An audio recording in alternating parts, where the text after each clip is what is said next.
وہ ایک بچہ آیا نا اپنی ماں کے لیے لباس لینے کے لیے، اور پہلے وہ گیا اپنے چچا کے پاس، اس کی ماں بیوہ تھی اور اس کا لباس پھٹ گیا تھا، اور وہ اپنے چچا کے پاس گیا تو اس نے دتکار دیا۔ ماں نے اس کو روکا تھا بیٹا نہ جانا، لیکن اس نے کہا کہ تیرے بدن کے اوپر جو لباس ہے وہ بھی پھٹ گیا ہے اور جگہ جگہ سے جسم جھلک رہا ہے، تو میں اپنے چچا سے آپ کے لیے لباس لے کے آتا ہوں۔ پھر جو رویہ اس نے اختیار کیا تو واپس روتا ہوا آ رہا تھا، تو کسی نے راستے نے پوچھا کہ کیا ماجرا ہوا؟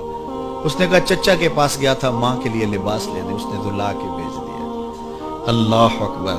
تو اس نے کہا کہ جا سین حرم میں محمد نام کا ایک شخص بیٹھا ہوا ہے، اگر تو اپنا دکھڑا اس کے سامنے پیش کرے تو وہ امید ہے تمہیں رد نہیں کریں گے، لیکن سن لے ان کا دین کوئی اور ہے۔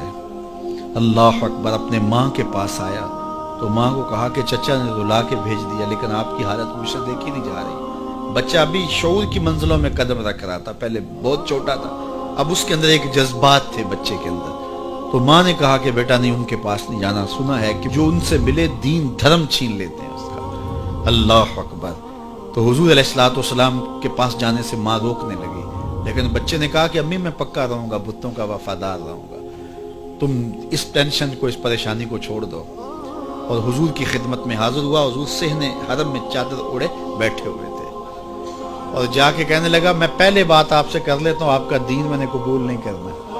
حضور مسکرا کے بولے بیٹا بتاؤ کس لیے آئے ہو؟ کہا میری ماں بے لباس ہے، میں آپ سے لباس لینے آیا ہوں۔ حضور نے چادر رحمت اتار کے اس کے کندھوں پہ ڈال دیا۔ اللہ اکبر۔ وہ واپس آ گیا اور ماں پر حضور کی چادر اڑائی۔ اللہ اکبر۔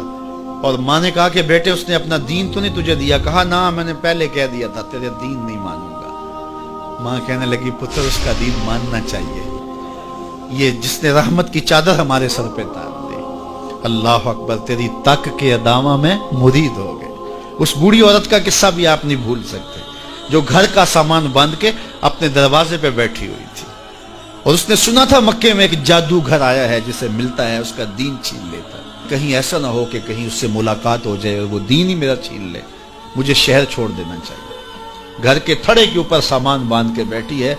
حضور بھی گزرے، اس نے دیکھا تو کہا بھتیجے یہ سامان میرے سر پہ رکھ دے۔ حضور نے سامان اٹھایا، دیکھا تو بوجھل تھا، وزنی تھا، اور بڑھیا کو دیکھا تو کمزور تھی۔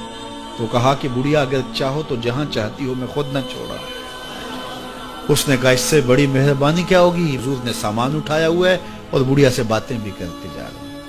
تو بڑھیا کو کہا کیوں جا رہی ہے؟ اس نے کہا کہ سنا ہے یہاں ایک جادوگر ہے جو لوگوں کا دھرم لوٹ لیتا ہے، لوگوں کا دین لوٹ لیتا ہے۔ میں نے ساری زندگی بتوں سے وفا کی، میرے آباء و اجداد نے بتوں سے وفا کی ہے، میں چاہتی ہوں دین اجداد ہاتھ سے چھوٹ نہ جائے، آخر اس شہر میں رہتی ہوں کہیں مل نہ جائے۔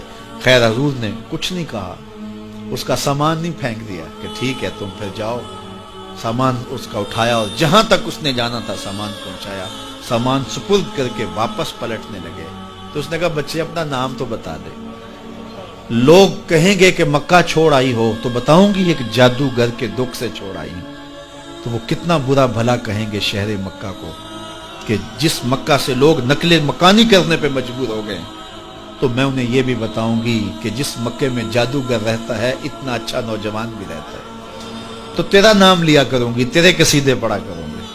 تو حضور علیہ السلام مسکرا پڑے، کہا بڑھیا جس جادوگر سے بھاگ کے آئی ہے وہ تیرے سامنے کھڑا ہے۔ اس نے کہا سچ سے آپ ہی محمد ہیں؟ حضور نے فرمایا نام میرا یہی ہے۔ تو اس نے کہا پھر آپ کا جادو میرے پہ چل گیا ہے۔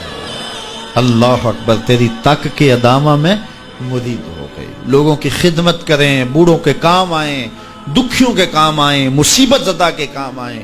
حضور یتیم ہو کے یتیم پرور تھے، لاچاروں کی مدد کرتے، لوگوں کے گھروں میں پانی بھر کے دے دیتے، اور دکھیوں کے کام آ جاتے اور مصیبت زدوں کے کام آ جاتے۔